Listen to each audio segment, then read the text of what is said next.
إن الحمد لله نحمده ونستعينه ونستغفره ونعوذ بالله من شرور أنفسنا ومن سيئات أعمالنا. من يهده الله فلا مضل له ومن يضلل فلا هادي له، وأشهد أن لا إله إلا الله وحده لا شريك له، وأشهد أن محمدا عبده ورسوله. يا أيها الذين آمنوا اتقوا الله حق تقاته ولا تموتن إلا وأنتم مسلمون. يا أيها الناس اتقوا ربكم الذي خلقكم من نفس واحدة وخلق منها زوجها وبث منهما رجالا كثيرا ونساء، واتقوا الله الذي تساءلون به والأرحام إن الله كان عليكم رقيبا. يا أيها الذين آمنوا اتقوا الله وقولوا قولا سديدا يصلح لكم أعمالكم ويغفر لكم ذنوبكم، ومن يطع الله ورسوله فقد فاز فوزا عظيما. أما بعد فإن أصدق الحديث كتاب الله عز وجل، وخير الهدي هدي محمد صلى الله عليه وآله وسلم، وشر الأمور محدثاتها وكل محدثة بدعة وكل بدعة ضلالة وكل ضلالة في النار. أيها الإخوة الكرام، بداية أحييكم جميعا بتحية الإسلام، وتحية الإسلام تحية السلام. السلام عليكم ورحمة الله وبركاته. مرة أخرى أجدد شكري للإخوة الفضلاء القائمين على هذا المسجد، وأوجه شكري كذلك إلى الإخوة الأفاضل الأكارم أعضاء هذه الجماعة الذين ألقاهم كل مرة عندما أقدم في هذه المنطقة، ويتجدد الاتصال واللقاء بهم، والحمد لله. نسأل الله عز وجل أن يجعل هذا المجلس مجلس علم وذكر وموعظة وتوفيق وفلاح وسلام. Je tenais dans un premier temps à vous souhaiter à tous la bienvenue, dans un deuxième temps à remercier les responsables de la mosquée qui, comme à chaque fois, me font l'honneur de me recevoir dans leur mosquée, dans cette demeure d'Allah Azza wa Jal. Et enfin, troisièmement, je tenais aussi à remercier et à saluer par la même occasion les fidèles de la mosquée. Fidèles, les fidèles, ils sont très fidèles au sein de cette mosquée, qu'Allah Azza wa Jal les comble de ses bienfaits. Et nous implorons le Seigneur Azza wa Jal, le Très-Haut, le Tout-Puissant, le Clément, le Miséricordieux.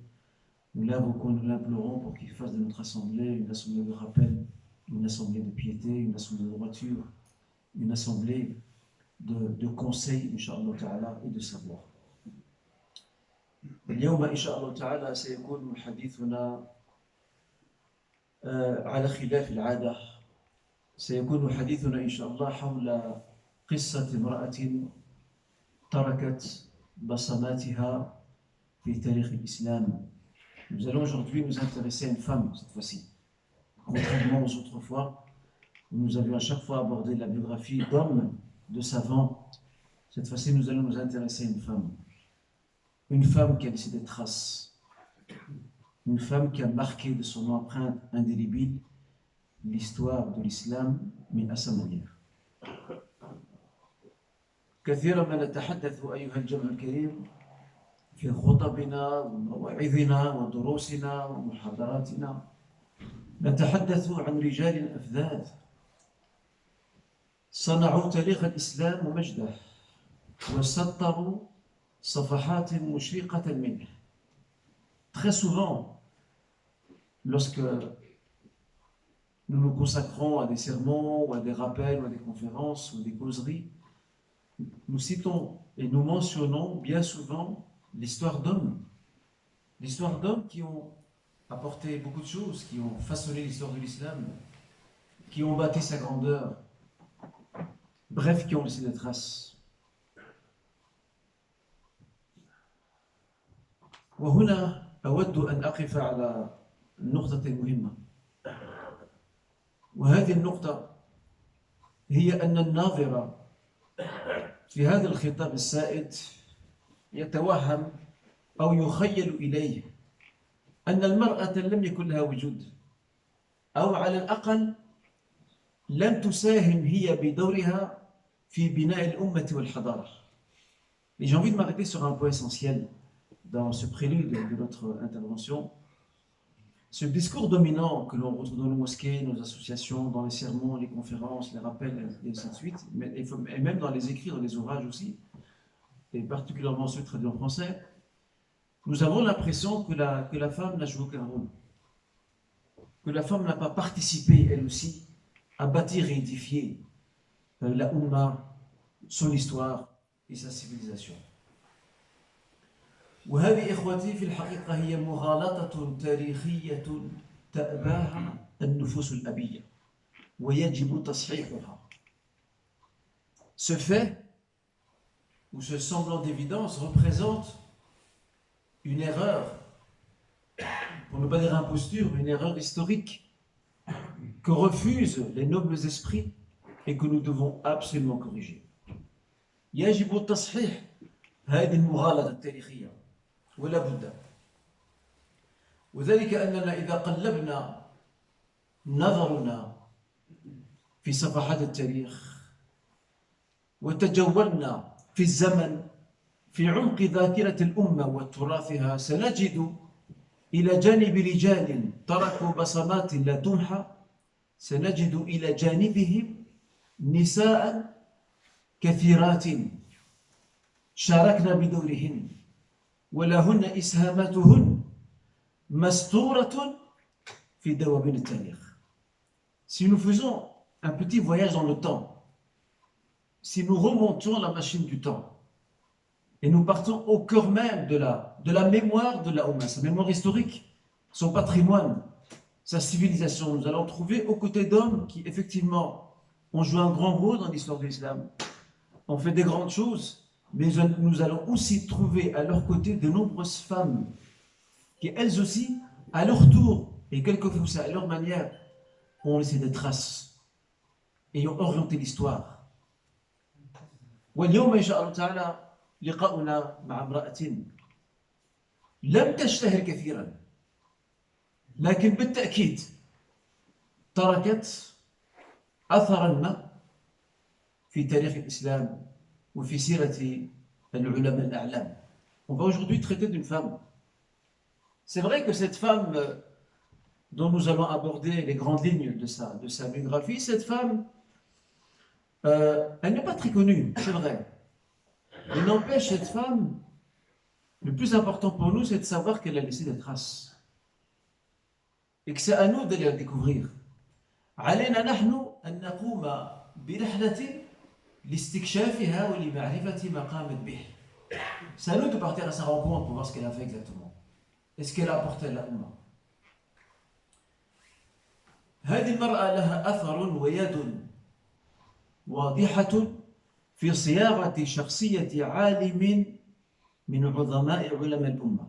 Cette femme dont je vais traiter aujourd'hui, elle a laissé une trace et elle a même une main dans le façonnement de la personnalité d'un très grand savant de l'islam dont son évocation continue encore aujourd'hui à retentir. C'est de cette femme que nous allons parler aujourd'hui. فمن تكون هذه المرأة? Qui peut-elle être cette femme? إنها السيدة الجليلة ست الركب العسقلانية. هذه المرأة الجليلة هي أخت الحافظ الكبير أمير المؤمنين في الحديث ابن حجر العسقلاني. هي أخته. ولدت في طريق الحجاز عام 70 و700 للهجرة الموافق سنة 1368 وتوفيت شابة لم يتجاوز عمرها 28 سنة. 28 سنة. توفيت متى؟ توفيت عام 79 و700 للميلاد الموافق عام 1395. Cette femme, cette honorable femme dont nous allons découvrir les grands traits de sa biographie, de son histoire, afin de mieux connaître les personnages illustres de notre histoire à nous, parce qu'on ne les connaît pas en réalité. On ne les connaît pas très bien. Il m'a échappé de vous ramener un livre, je voulais vous le montrer, mais subhanallah. Et comme le dit le proverbe arabe, il dit la mémoire est conspiratrice. J'étais chez moi, j'allais ramener un livre pour vous le montrer et j'ai complètement oublié. Mais je vais quand même vous en parler après. C'est un très beau livre, je tiens absolument à vous le recommander. Il faut que chaque jeune, il faut qu'il lise dans sa bibliothèque. Et qu'il le lise, pas seulement pour décorer la bibliothèque, il faut qu'il le lise. Je vais vous donner le nom du livre, le titre et l'intitulé de ce livre. Cet homme s'appelle Les 101 hommes de l'islam. Les 101 hommes de l'islam. C'est une grosse cartasse, un gros livre, publié par les éditions Sarrazin. C'est une maison d'édition musulmane, française, parisienne. Et dans cet ouvrage, l'auteur, qui est un Français converti, il a fait un très très beau travail. Il a rédigé la biographie des 101 hommes musulmans qui ont influencé l'histoire de l'islam. Et vous avez parmi ces hommes des sultans, vous avez des commandants militaires, vous avez des philosophes, des médecins, des ingénieurs qui ont, machallah, qui ont servi l'histoire, la civilisation musulmane pendant, et dont leurs traces sont restées pendant des siècles. J'ai envie de dire, c'est dommage. Et j'espère que peut-être que l'auteur y a pensé. Je voudrais bien qu'il y ait un autre livre et qu'on appelle les 101 femmes de l'islam. Les 101 femmes qui ont elles aussi influencé l'histoire de l'islam. Cette femme, cette honorable femme, c'est Situr Rakb. Situr Rakb al-Asqalani. On va mieux connaître après, Inch'Allah, son nom et d'où vient-il. Cette honorable femme, mes chers frères, n'est autre que la sœur d'un grand savant, un éminent savant d'islam. L'un des grands experts du hadith. L'une des références incontournables dans ce domaine jusqu'à aujourd'hui. C'est l'érudit al-Hafid Ibn Hajar al-Asqalani. Elle, c'est sa sœur. Cette jeune femme, elle est née sur le chemin du Hijaz. Elle est née en 770 de l'Hégire, qui correspond, selon l'ère chrétienne, à 1368. Et elle est décédée jeune. Elle est décédée à l'âge de 28 ans. Très jeune. Mais vous allez voir le peu de temps qu'elle a vécu. Il y a plus de barakat dans ce temps qu'il a vécu que des personnes qui vivent 60 ou 70 ans. Elle est décédée, donc on a dit, elle est née en 770, elle est décédée en 700, comment on dit en 98. 98, voilà. 98. Voilà, je sais pas si c'est 98. Bon, j'étais à la frontière, j'aurais été à Paris, ça n'aurait pas été pardonnable. Mais bon, on est juste à la frontière, nous sommes voisins, donc ça passe. Donc la globe avec 798. Ce qui correspond à 1395, 1395. Je ne me suis pas trompé. Hein. C'est bon, la globe avec. Elle est décédée, comme j'ai dit, à l'âge de 28 ans. هنا تنتهي أو ينتهي العرض المزدوج في اللغتين العربية والفرنسية وسأواصل بقية المحاضرة باللغة الفرنسية كسبا الوقت وأعتذر مرة أخرى للإخوة الموجودين معنا الناطقين بلغة الضاد. Donc c'est ici que s'arrête l'exposé bilingue arabe-français. Le reste de la conférence sera en français.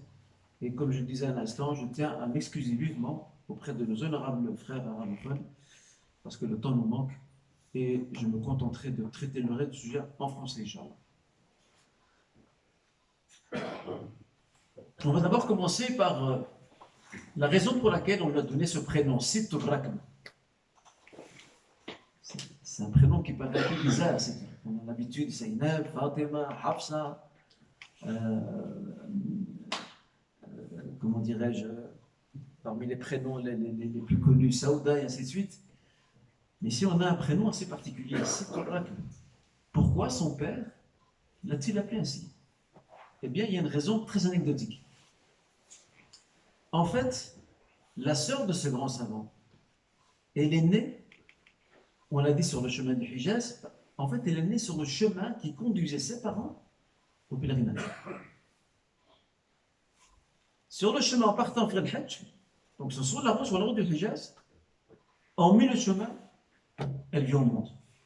Et son père, qui était plus qu'émerveillé de voir qu'Allah lui donne une fille, sur la route, alors qu'ils vont à la Mecque, il dit cette fille, c'est une fille Moubarak. Notre nid à nous, en tant que parents, c'est de partir faire le Hajj. On a travaillé, on a réuni la somme nécessaire pour y aller. Et à l'époque, c'était pas comme aujourd'hui. Aujourd'hui, on prend l'avion. Donc, c'était des caravanes qui traversaient le désert, qui traversaient des contrées, il y avait des dangers sur la route également. Et il était tellement heureux de l'événement, de savoir que Rabbul Alamin lui a offert une fille au milieu d'une route qu'il a empruntée pour accomplir une ibada, une ta'a, une obéissance à Dieu. Il a décidé de lui donner un prénom qui soit adéquat. Et c'est là qu'il l'a appelé Siturrak. Alors que signifie Siturrak? Je vais commencer par le premier mot. Sit, c'est un mot arabe. Aujourd'hui, il est rarement utilisé, à part en Égypte. Les Égyptiens, je ne pense pas qu'ils le donnent encore comme prénom là-bas, mais les Égyptiens, dans leur langage courant, pour parler d'une femme honorable, ils l'utilisent encore. Ils disent Sit Fulaniya. Ils l'utilisent encore. Le mot Sit signifie As-Sayyida. Donc la femme noble, la femme maîtresse, si vous voulez. Situr Rakb, Sayyidatur Rakb. La maîtresse de la caravane. Quel nom, masha'Allah, plus qu'honorifique, que le père donne à sa fille. Qui se retrouve dans cette caravane, qui voit le jour au milieu d'une caravane qui conduit ses parents au pèlerinage. Mais ce n'est pas tout. Le père décide aussi de lui choisir une kunya, un surnom. Quelle est cette kunya? C'est Muhammad. Masha'Allah, Muhammad. Très bien. Maintenant que nous connaissons, mes chers frères et sœurs, le nom, ou plutôt la raison de l'appellation, je rappelle, le père, c'est avec joie, et c'est aussi pour solliciter la baraka d'Allah Azza wa Jal qu'il a donné ce prénom, en plein chemin pour aller faire le pèlerinage. Maintenant, nous allons nous intéresser à la vie de cette jeune femme. De cette jeune fille, pour commencer, elle n'est pas encore jeune femme. Cette jeune fille, c'est un rakb. Elle grandit dans une famille non seulement très pieuse, mais aussi très versée dans le savoir, dans l'ilm. Son père, Ali ibn Muhammad al-Asqalani, c'est un savant. C'est un savant qui maîtrise plusieurs disciplines religieuses, la langue arabe, la littérature, le fiqh également, le droit musulman, shafi'ite d'obédience, dans lequel il a excellé. Et à côté de cela, le père était aussi connu pour un homme d'une très grande piété. C'est un grand dévot, Abid Kabir. Vous voyez tous ces éléments que l'on sait dans la biographie de cette femme, mais ce sont tous les ingrédients d'une éducation réussie. Le savoir et la piété de l'âme. Mais là, ça nous renvoie à une question centrale aujourd'hui dans nos familles et dans l'éducation. Où en sont nos parents par rapport au savoir et par rapport à la piété? La piété, c'est pas seulement accomplir et effectuer ses 5 prières par jour et puis on s'en va. La piété, c'est plus que ça. C'est de développer celle-ci. C'est de la nourrir de manière constante en espérant que nos propres enfants puissent être à leur tour impactés par notre propre piété et par le savoir dont nous sommes porteurs. C'est exactement ce qui va se passer dans cette famille. Alors pourquoi on les appelle l'Asqalani? Bon, elle, c'est avec un tamarbout à la fin, l'Asqalaniya, parce que c'est au féminin. L'Asqalani par attribution à la ville de Asqalan en Palestine. En Palestine. Aujourd'hui, cette ville porte le nom de Ashkelon. Ashkelon. Les origines de cette famille sont palestiniennes. Mais la famille va vivre en Égypte, au Caire. C'est là qu'elle va vivre. Cette jeune fille, ou cet enfant, avait 3 ans de plus que son frère. Le célèbre savant que je vous ai évoqué, Ibn Hajar al-Asqalani. Elle a 3 ans de plus que lui. Et elle va, comme on va le voir bientôt, Inch'Allah Ta'ala, elle va accorder beaucoup d'importance et beaucoup d'intérêt à son petit frère. Son premier professeur, c'est son père. Son père, qui voit qu'il est une fille très intelligente, très éveillée, il va lui apprendre les bases et les rudiments du savoir islamique. Elle va apprendre à lire et écrire. Elle va apprendre à calculer. C'était comme ça à l'époque. À l'époque, dans les temps anciens, on leur apprenait à lire et écrire, et on leur apprenait aussi les bases du calcul. En plus, bien sûr, du Coran. Elle a aussi appris une bonne partie du Saint-Coran, et elle avait une passion. C'était la lecture. Alors je pose la question aujourd'hui, où sommes-nous par rapport à la lecture? Et encore plus avec ces réseaux sociaux qui ont corrompu, travesti notre temps, au point que nos jeunes sont matins et soirs sur les réseaux sociaux, surtout avec ces polémiques autour de cette pandémie.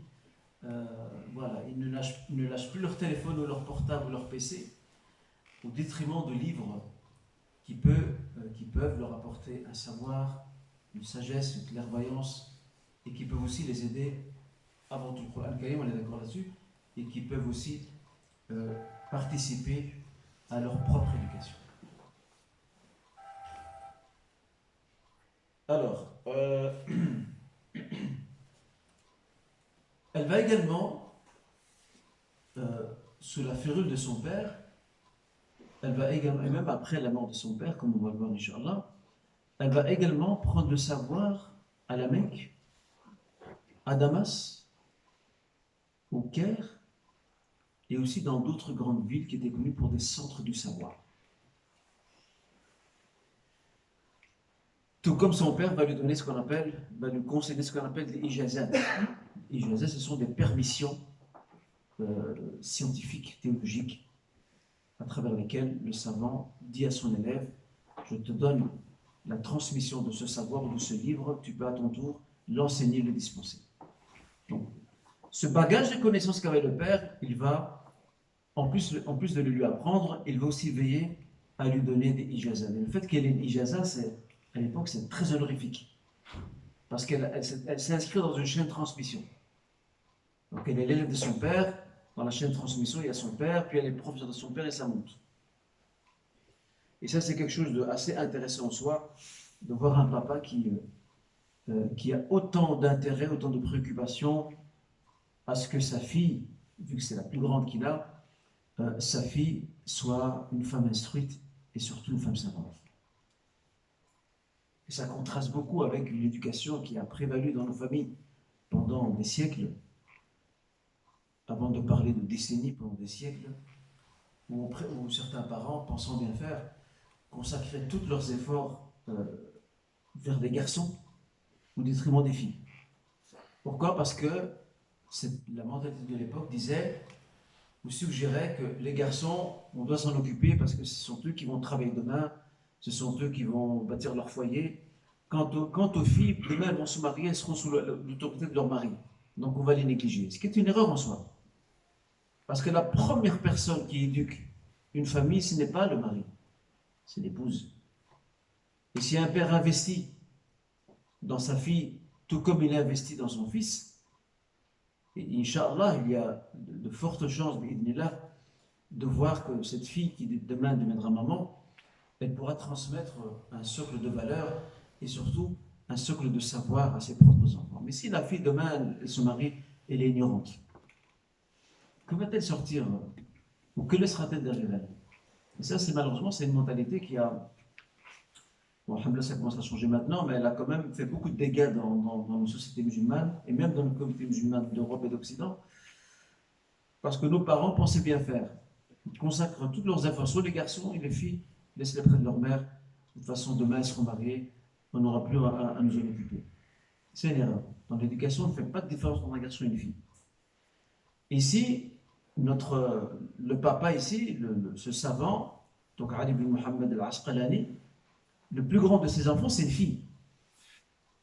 Il ne va pas dire: attends, je vais m'occuper du plus petit, et la fille, de toute façon, Allah Azza wa Jalla s'occupera d'elle plus tard. Non.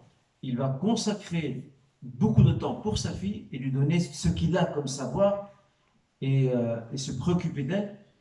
Et le résultat, on le verra après. Le résultat, mes chers frères, il est formidable. Le résultat veut que de cette fille, non seulement va sortir une savante, mais plus qu'une savante, va sortir d'elle aussi une enseignante qui, à son tour, elle va former et éduquer un futur savant. C'est ça qu'on a aujourd'hui, mes chers frères. C'est à ça c'est ce point-là qu'on doit garder à l'esprit un temps soit peu. Alors, comme je disais, le père c'est un savant, il s'occupe de sa fille comme il se doit, et son père d'ailleurs était même le professeur d'un autre célèbre savant qui a laissé plusieurs ouvrages, dont un ouvrage remarquable dans la biographie prophétique qui s'intitule Uyun al-Athar, qui a d'ailleurs été traduit en français par un frère parisien. L'auteur s'appelle Mohammed ibn Sayyid al-Nas. Mohammed ibn Sayyid al-Nas. Le livre, vous pouvez le trouver en librairie. La traduction française de ce livre. C'est d'ailleurs même une très belle traduction. En tout cas, qu'Allah récompense le frère qui l'a traduit. D'ailleurs, ce frère, c'est un peu un expert en sira. Il s'appelle Shakil Saddiqi, si vous entendez parler de lui. Il vit à Paris. Je pense qu'il est originaire de l'île de la Réunion, si j'ai bonne mémoire. Ça, c'est pour ce qui est du parcours un peu ou des débuts de cette jeune fille dont le papa l'entoure de toute son attention. Maintenant, on va découvrir une autre facette de sa vie. Moi, je l'ai appelé ici en arabe, je l'ai appelé Tahawwulun Kabir. Un grand changement ou une grande mutation. Effectivement, dans le parcours de cette jeune fille, il y a un événement qui va représenter un tournant décisif dans sa vie. Vous savez c'est quoi cet événement, mes chers frères? Le mariage. Non, c'est le décès de son père. Son père décède et laisse sa fille, elle n'a que 7 ans. 7 ans. Et son petit frère, à peine 4 ans. Ibn Hajar, le grand savant, 4 ans. Et d'ailleurs, Ibn Hajar se souvient de cet événement-là. Il dit Tarakani walidi, mon père m'a laissé, walam ablugh ou lam akmul 4 sinin. Mon père m'a laissé, je n'avais même pas encore atteint 4 ans. J'étais presque sur le point d'atteindre 4 ans. Et ce n'est pas tout. وأحفظ عنه أنه قال كنية أحمد أبو الفضل. Il dit ce que je me souviens vaguement, ce que j'ai retenu, malgré son petit âge de 4 ans, il dit, je me souviens que mon père a dit que la kunya de mon fils Ahmed sera Abul Fadl. Et effectivement, plus tard, Ibn Hajar va prendre comme kunya Abul Fadl. Regardez, subhanallah, la fidélité à la mémoire du père. Regardez la relation fusionnelle au-delà de la mort. Le père est mort depuis longtemps. Et ce garçon qui a grandi, qui est devenu un savant, qui va se marier, qui aura ses propres enfants, il va choisir comme kunya Abul Fadl,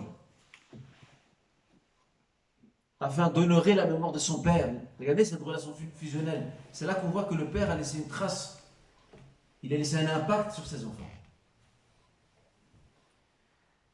Mais ce qui va consoler notre jeune garçon Ahmed, Ibn Ali ibn Muhammad al-Asqalani, ce fameux Ibn Hajar, comme on l'appellera plus tard, c'est sa sœur qui est avec lui. Et sa sœur, c'est elle qui va s'occuper de lui. Elle va poursuivre la formation de son petit frère. Et elle va emprunter 2 voies pour cela. Elle va lui inculquer les rudiments du savoir islamique comme son père les lui a inculqués. Autrement dit, elle va lui donner les clés, les premières clés de la connaissance islamique, toute première qu'il a besoin. Et la deuxième trajectoire qu'elle va poursuivre pour aider son frère à se former, c'est qu'elle va l'orienter vers les assemblées de majalis, les assemblées de savants qui sont au Caire, au Qahira. Donc elle, regardez, elle est jeune, Elle est jeune, mais elle sait déjà, elle connaît déjà les grands savants du Caire, elle les connaît. Et donc c'est elle qui va orienter son frère pour qu'il prenne la route, le chemin, afin qu'il se forme. Mais ce qui est aussi intéressant, c'est que le papa qui décède, il laisse derrière lui, pas seulement une petite famille, mais il laisse derrière lui deux choses importantes. Il laisse derrière lui une fortune, ce qui va permettre à la famille de garder un certain train de vie et de ne pas tendre la main. Et il laisse aussi, encore plus intéressant, il laisse également derrière lui à la postérité une grande bibliothèque chez lui.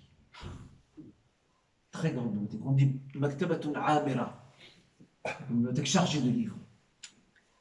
Et la fille d'ailleurs, Sitt al-Rakb, je l'ai dit là tout à l'heure, c'est une passionnée de lecture. Elle lit des heures et des heures et des heures et des heures dans la bibliothèque de son père. Il n'y a pas de meilleure richesse que laisse un père à ses enfants qu'une bibliothèque. Et c'est ici que je m'interroge, mes chers frères honorables assemblés. Où sont ces bibliothèques dans nos maisons? Où sont-elles? Mais il ne faut pas que des bibliothèques. Encore faut-il lire ces livres. Parce qu'avoir des bibliothèques comme motif de décoration, ça tout le monde sait faire.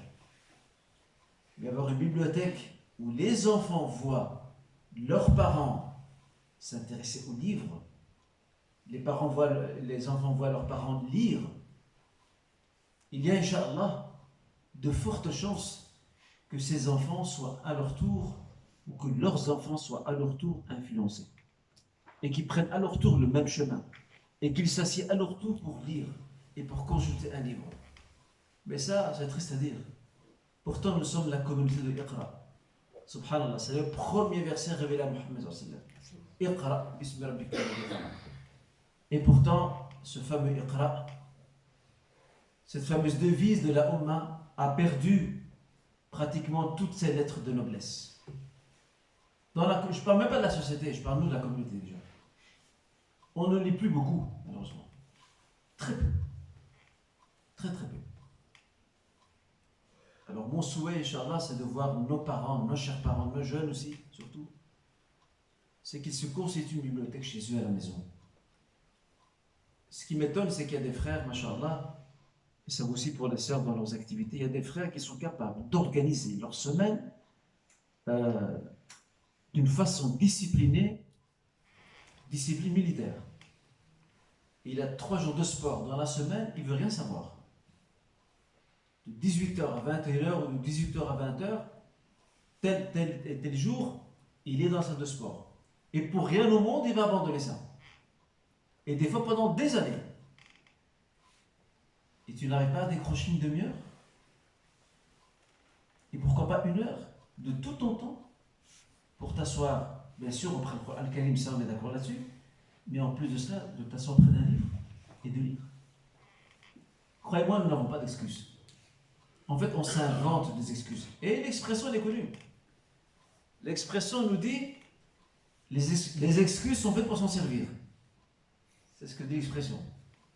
Mais en réalité, nous n'avons pas d'excuses. Chacun peut consacrer, pour commencer, quelqu'un qui n'a pas l'habitude de lire, ne fût-ce qu'une demi-heure, nisfu sa'a. Khalliha fil usbu'. Commence comme ça, une demi-heure par semaine. Pas nécessairement par jour, par semaine. Une demi-heure, tu prends un livre. Et tu lis. Et avec le temps, c'est comme dans le sport. Il n'y a personne qui commence dès le début, il se lance, il fait tous les exercices qu'il faut. Hadak Miskin, il va tomber le jour même. Chaque jour et chaque semaine, il y a une dose. Et puis ça monte, après il a l'habitude. La même chose pour la lecture. Tu commences 1 fois par semaine, une demi-heure, et puis tu augmentes la cadence. 2 jours, 3 jours, et à la fin, tu vas finir par lire tous les jours. Et ça ne sera pas une demi-heure, ce sera au moins 1 heure. Il faut, mes chers frères, que la culture du livre, Thaqafatul Kitab, il faut qu'elle retrouve sa place dans nos communautés, dans la Ummah, absolument. Quand je vois qu'en 2002, presque 20 ans de cela, il y a une fondation au Liban qui a fait une étude statistique. Je ne sais pas maintenant après 20 ans, si les données sont toujours les mêmes. Mais je n'ai même pas envie de m'y intéresser parce que j'ai peur de découvrir le résultat qui risque de ne pas être très bon. En 2002, cette fondation qui se trouve à Beyrouth, elle a fait une étude au niveau européen et au niveau du monde arabe. Une étude liée à la lecture. Et le rapport final indiquait que la moyenne de lecture en Europe, la moyenne de lecture en Europe, c'est 200 heures par an.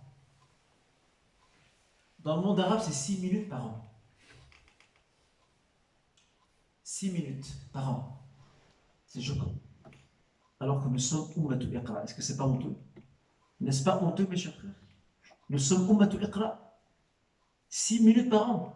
Normalement, nous devrions dépasser toutes les nations, sans exception.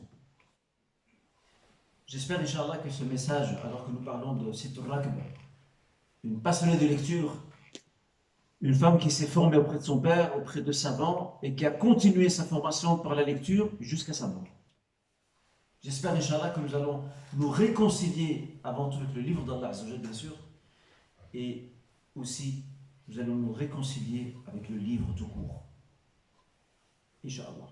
C'est mon espoir et c'est le message que je tenais absolument à vous transmettre à travers cette conférence B'idhnillah. Donc notre jeune fille s'occupe de son frère, elle s'occupe de sa formation, de son éducation, et après sa mort, il garde bien, des années plus tard, il garde de très bons souvenirs d'elle, de très très bons souvenirs d'elle. Il dira d'elle: كانت بي برة ورفيقة ومحسنة جزاها الله عني خيرا فلقد انتفعت بها وبآدابها كثيرا. عجيب. Elle était à mon égard pleine de sollicitude. Elle était douce et elle était bienfaisante. Que Dieu la récompense, dit son frère qui lorsqu'il a tenu ce propos, il avait déjà un certain âge, et sa sœur était morte depuis très longtemps. Que Dieu la récompense en mon nom. Et j'ai beaucoup profité de son savoir et de sa conduite et de ses bonnes manières. C'est ça le tarbiya, mes chers frères. C'est ça l'éducation. C'est de voir que plus tard, nos enfants, nos élèves, le jour où nous ne serons plus là, ils vont se rappeler ce que nous leur avons donné. Et ce que nous leur avons donné ne part pas aux oubliettes et ne soit pas jeté aux poubelles de l'histoire, mais qu'ils s'en souviennent et à leur tour, ils le transmettent à leurs propres enfants. Et c'est comme ça. Et ainsi de suite. Situr Rakb était un modèle, un exemple pour son petit frère. Qui se rappelle de combien d'années elle est plus grande que lui? Qui se souvient? 3 ans. 3 ans, exactement, 3 ans. Situr Rakb est un exemple pour son frère, un exemple pas seulement dans le temps organisé, mais aussi, c'était un exemple dans sa passion pour le savoir, pour la lecture, pour la connaissance. Et comme je l'ai dit là tout à l'heure, elle passe des heures à lire dans la bibliothèque de son père. Et vous voyez, ça va laisser un impact auprès de ce jeune garçon qui deviendra demain une grande sommité.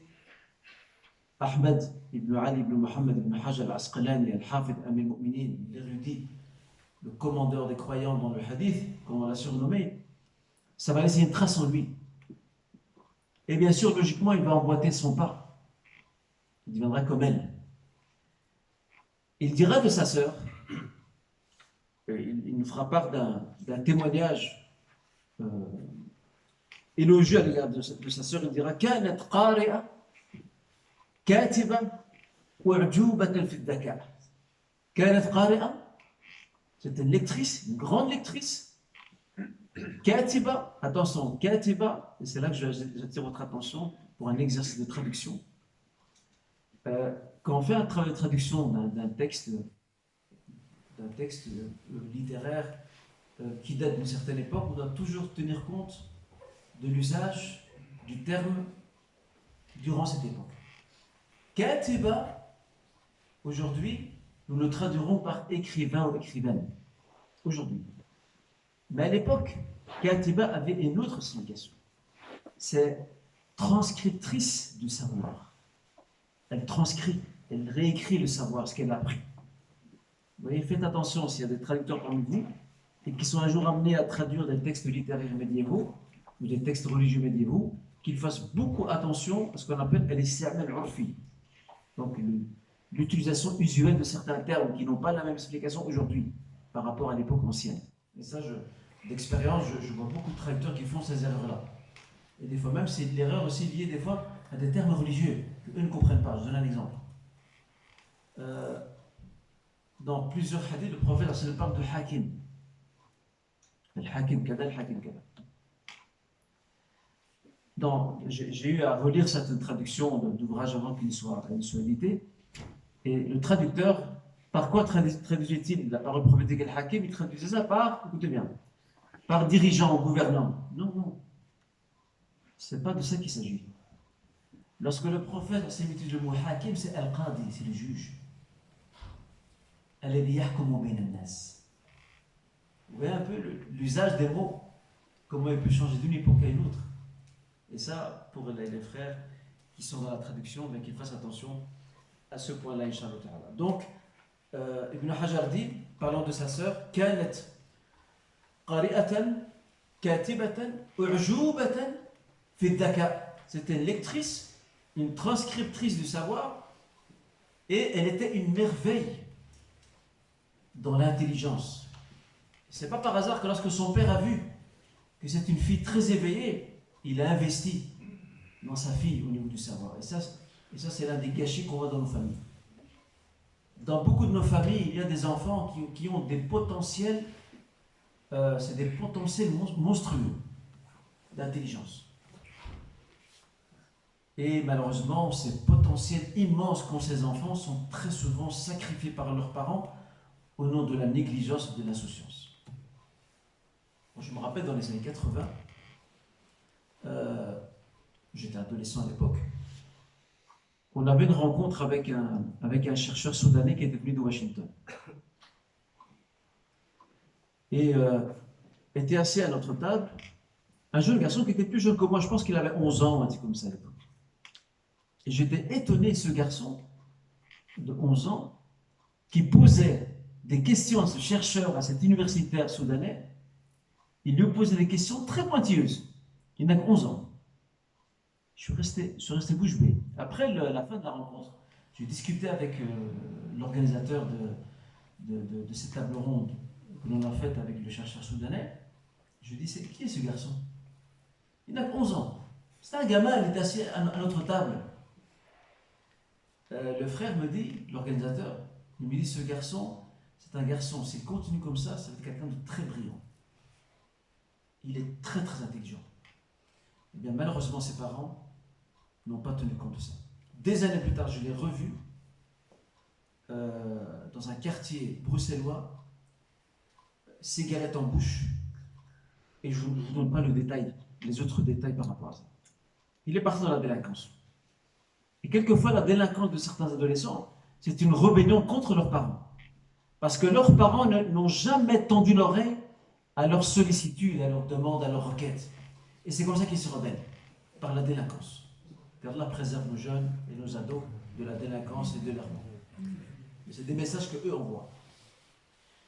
Pour continuer, Inch'Allah, sur notre trajectoire, alors que nous venons de citer le propos élogieux d'Ibn Hajar envers sa grande sœur, maintenant, alors que nous cheminons vers la fin de notre intervention, ce que nous retenons, Inch'Allah, c'est que ce grand savant qui a écrit des centaines d'ouvrages, dont l'un des plus célèbres, qui a fait d'ailleurs sa notoriété encore aujourd'hui,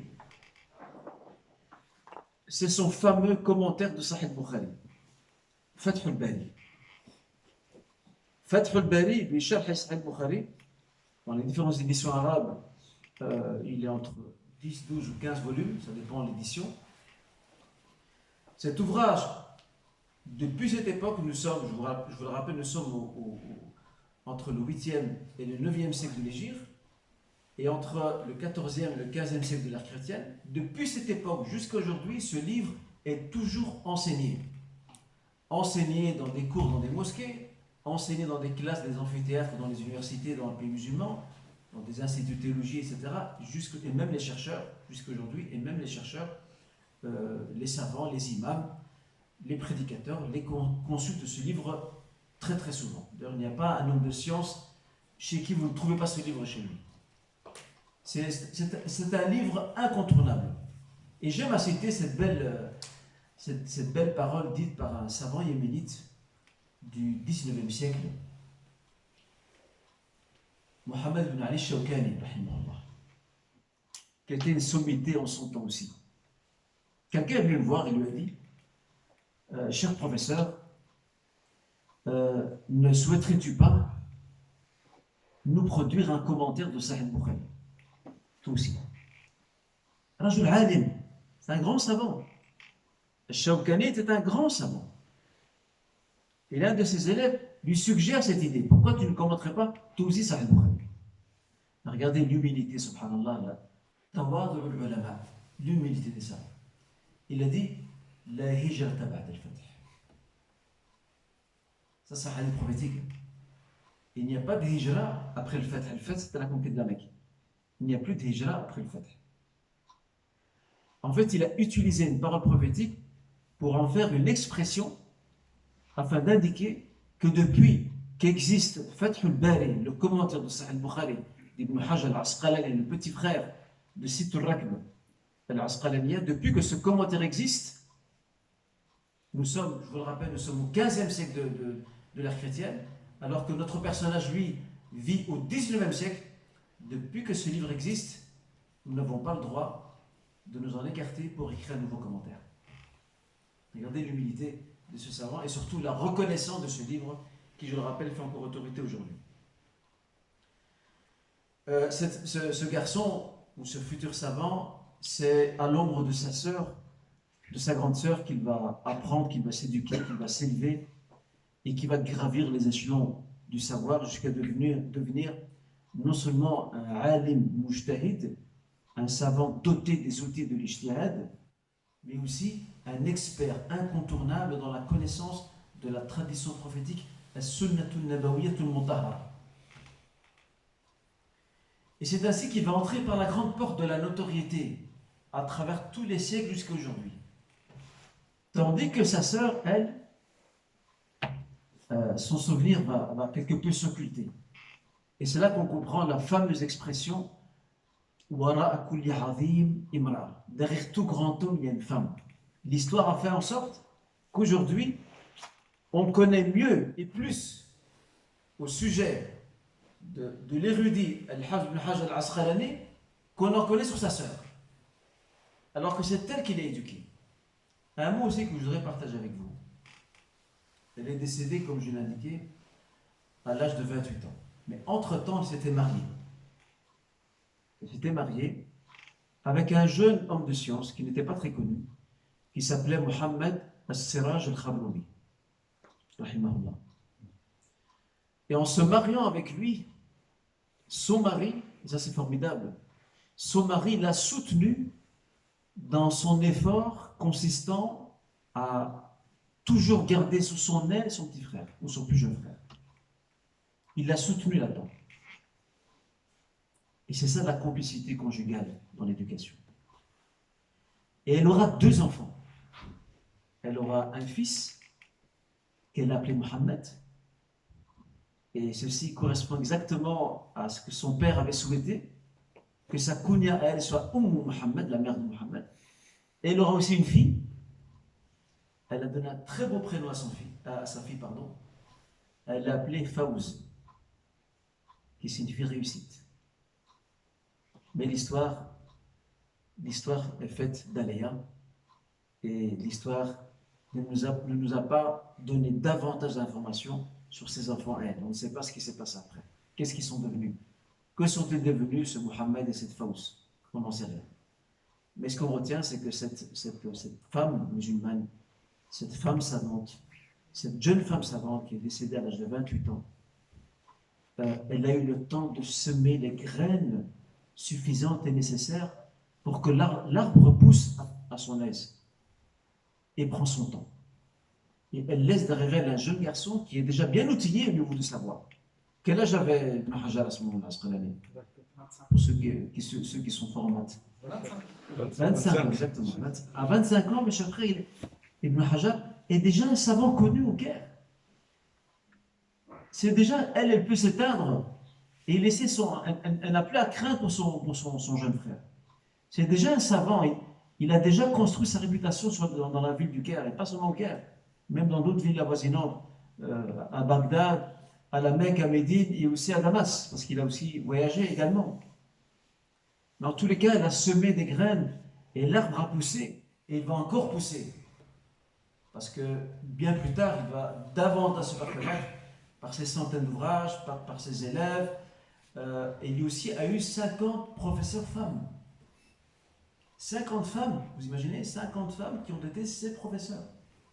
Il a eu des centaines de professeurs. Mais sans aucun doute, son premier professeur, c'est sa sœur. C'est son premier professeur. Je termine, Inch'Allah, cette biographie sommaire, parce que malheureusement, nous n'avons pas beaucoup d'informations sur elle, à part quelques-uns donnés plus par son petit frère. Mais ce que nous retenons, mes chers frères et chers assemblées, nous retenons les points suivants qui doivent rester dans notre esprit et qui doivent être les points de conclusion de notre soirée, de notre intervention. La première chose, le premier point de conclusion, c'est de nouveau l'importance d'associer l'éducation au savoir et à l'instruction. Il n'y a pas d'éducation sans savoir et sans instruction. Ça, c'est la première chose.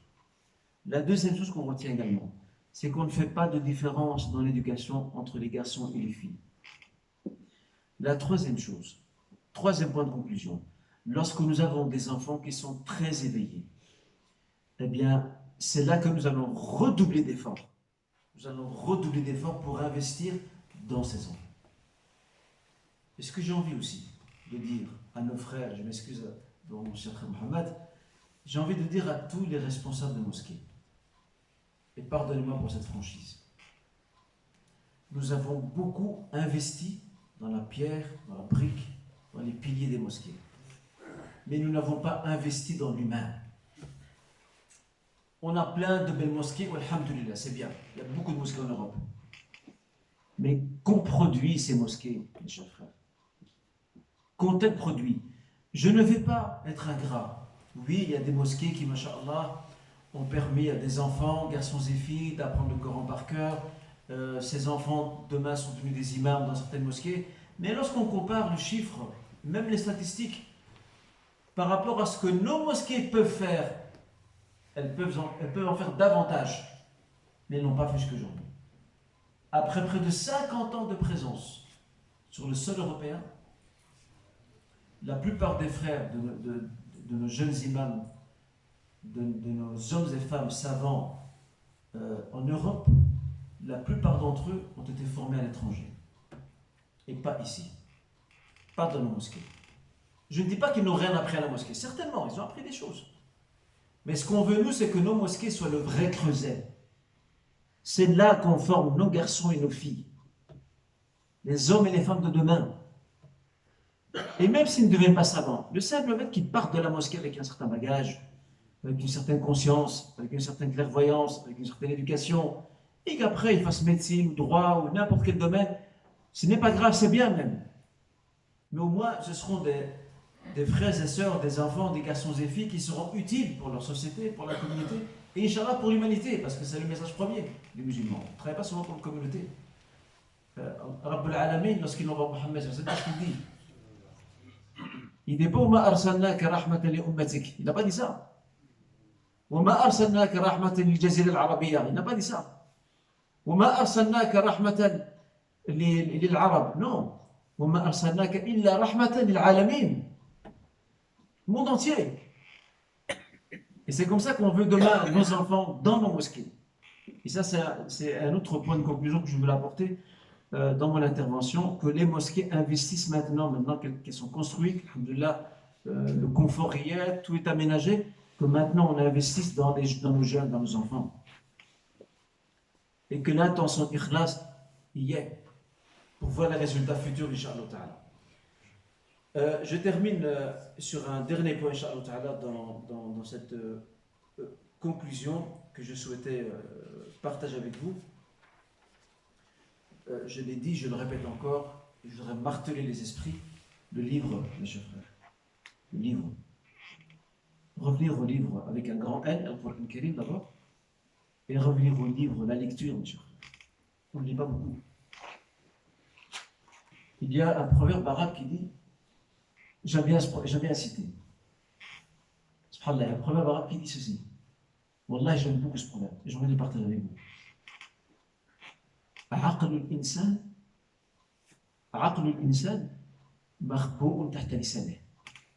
La raison sensée et intelligente de l'homme ou de la femme se cache sous sa langue.